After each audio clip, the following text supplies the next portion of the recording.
What is up, guys? Steve here with Scotch and Things. Today, bringing you kind of a knife video on some special knives. They're known as the Holy Trinity in the knife world. The Chris Reeves large Sebenza 21, the Hinderer XM-18, and the Strider SNG. These are the OGs in the Holy Trinity. Nowadays, you can go online and look, and some people say they've fallen out, and there's other brands in there, but I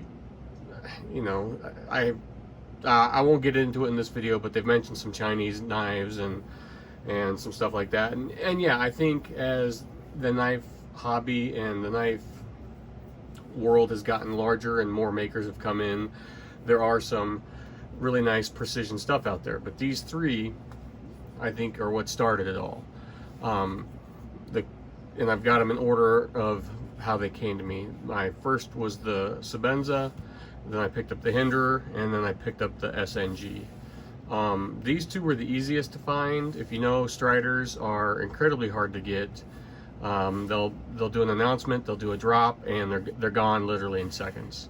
These used to be harder to find, but nowadays you can pick these up anywhere. And pretty much the Sebenzas can kind of be hard to get.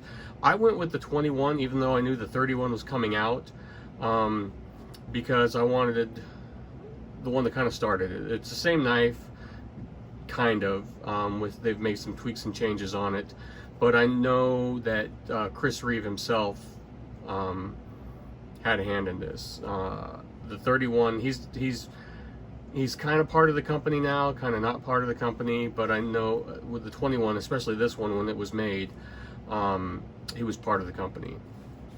And he's the one who invented the frame lock, or as he calls it, the integral lock. And this knife is, and I got this too because it's kind of hard to find, but I wanted one with the Insingo blade. You can come by them. It's harder. It's almost impossible to find a 21 brand new. You'd have to pick one up now on the secondary market. There still are some out there in shops, but it is what it is. I like they come in a bunch of different inlays and unique versions. I just wanted the plain Jane, what they call it. S35, you got to respect him because he had a hand in developing that steel.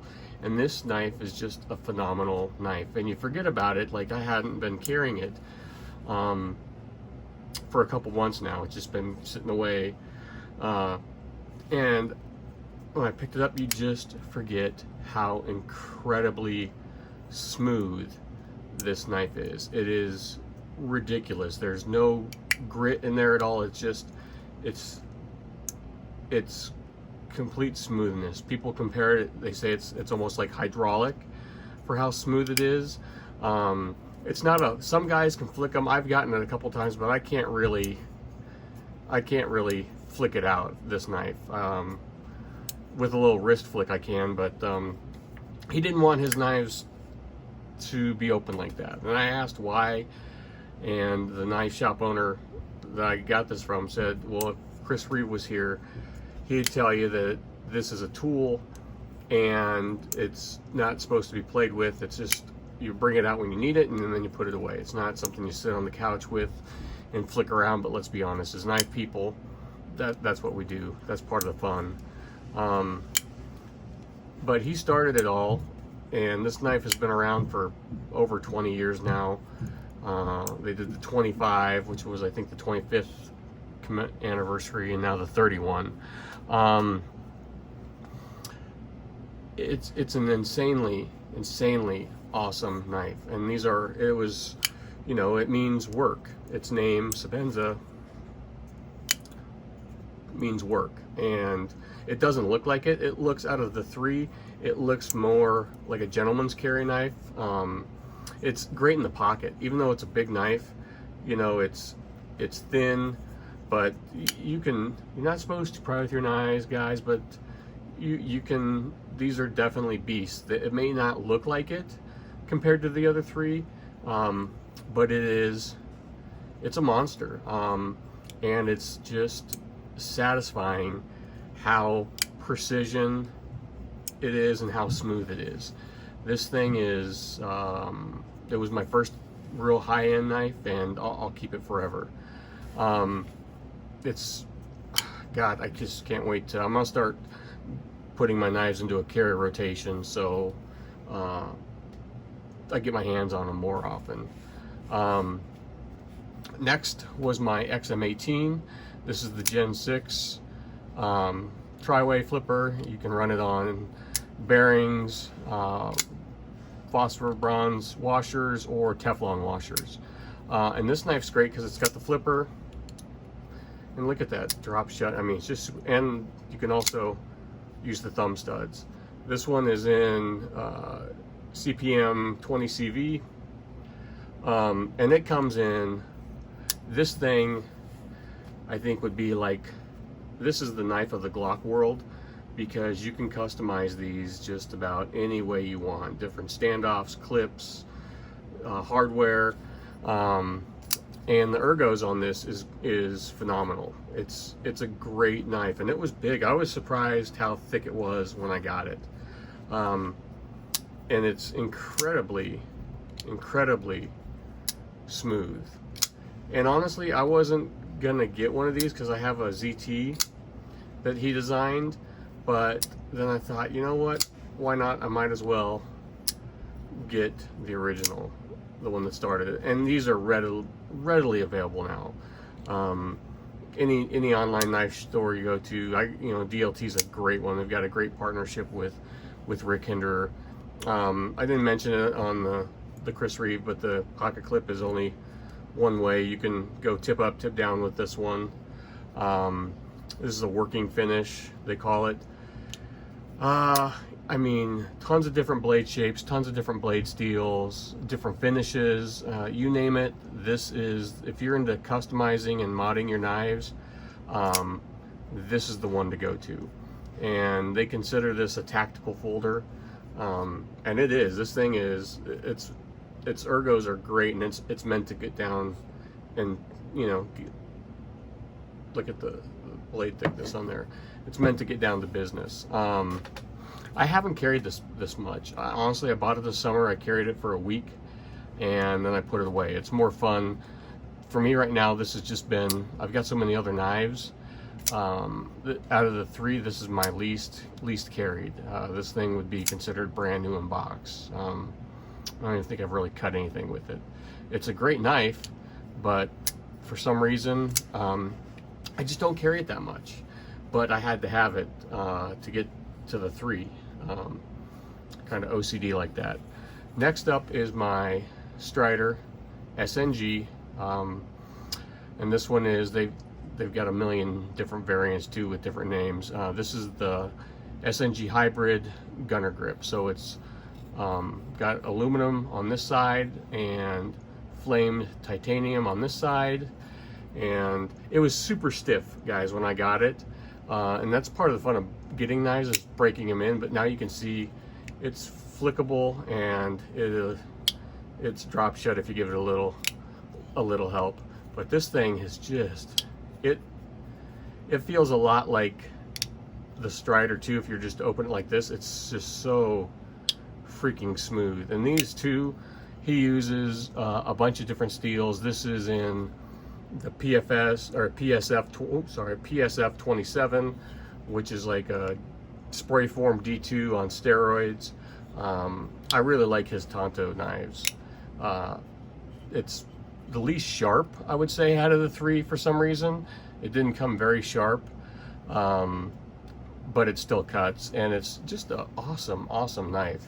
This is the one I've been carrying really since I got it, hands down. This is what I've been carrying, and I just love it. The ergonomics on this thing are phenomenal. This front finger choil right there, I mean, you can really get up there, and I mean, the blade thickness, I thought the Hinderer was thick.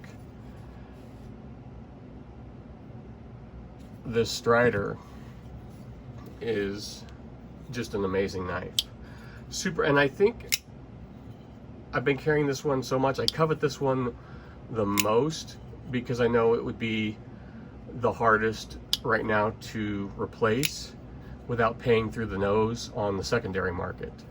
You can find them, but God, you get these and they sell for almost double what you pay for them. But honestly, all three, they are all phenomenal knives. They're, like I said, they're the Holy Trinity. They were kind of the peak of American, you know, high-end pocket knives for a long time. And some, like I said earlier, some people don't consider them anymore. They might, you know, think the Sebenza is outdated, and with all the new offerings and new steel offerings out there. But honestly, this knife, because it was my first out of the three, I'll never get rid of it. This was the hardest to get out of the three, and I'll never get rid of it. If there was one that had to go and might be going soon to chase another grail knife, it would probably be the Hinderer for me, only because I know I can pick one up whenever I want.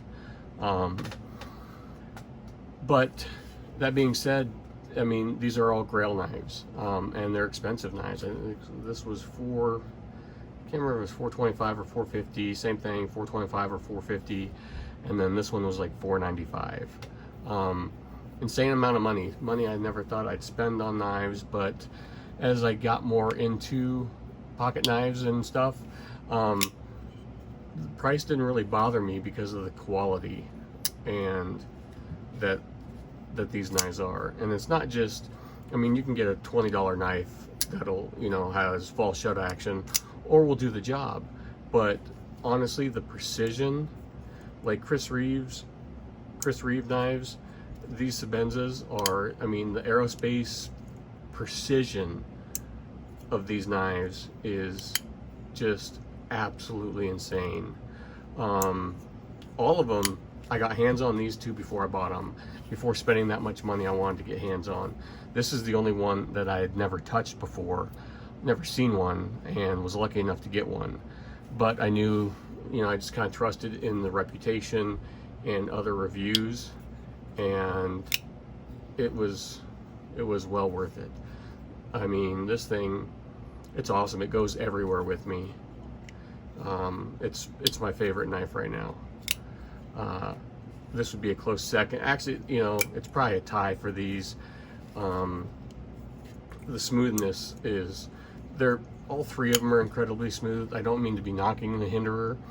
It just, you know, he created this world of tactical folders. As many of you know, he was a first responder and kind of designed it on what he saw. And I mean, when you talk about smoothness, I mean, look at that. And it's nice. You can go flipper, like I said, or thumb stud.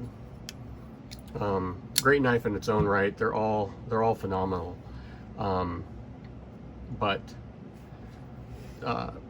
you know, and Strider's had some controversy. Don't get me wrong. People love them or hate them. And I, you know, don't know much about Mick himself, but I know there was some controversy with him, and don't care. This is an awesome knife. Oops, it's kind of hard to do way out in front of me, but I mean, like I said, part of the fun was breaking them in. You don't really need to break a Sebenza in. It does get smoother, honestly. And the great thing about Chris Reeve is their warranty. I did have to send this in for warranty work. A week after I got it, there was some blade play. Not supposed to be any blade play in these, and sent it in. They took care of me. You can send this knife in at any time for a spot treatment, and you know, you can see the snail trails it gets on there, the tumbled titanium. It's going to show wear and it's going to get character, and if you ever want to, you just send it back to them and they will make it brand new again. I can't remember on Hinderer's site. I looked at it a while ago. I know you can send them in. His warranty's pretty good. Guys on the Hinderer Facebook page groups, they'll send them in for any kind of issue and they'll take care of them. Same thing with Strider. They don't call it a spot treatment, but if you have an issue, guys have had blades crack right here by the stop pins, and send them in and they reblade them. I think it's like a $25 fee, not bad. But when you get to this kind of knife, you're gonna get taken care of. They're gonna treat you well. That being said, guys, let me know, like, share, subscribe. Would you spend this kind of money on a knife? I do still think these are the Holy Trinity. They started it. You have to respect them for that. And you know, everything that comes out after is kind of an homage to these three. These guys started it, and new guys might come out and try and improve on it or whatever, but you have to respect what these three makers have done and have accomplished. So let me know what you guys think. Am I crazy? There's nothing wrong with a budget knife. I have lots of budget knives, but you have to appreciate the quality and the craftsmanship that go into these knives. Like, share, subscribe, guys. I'll talk to you later. Bye.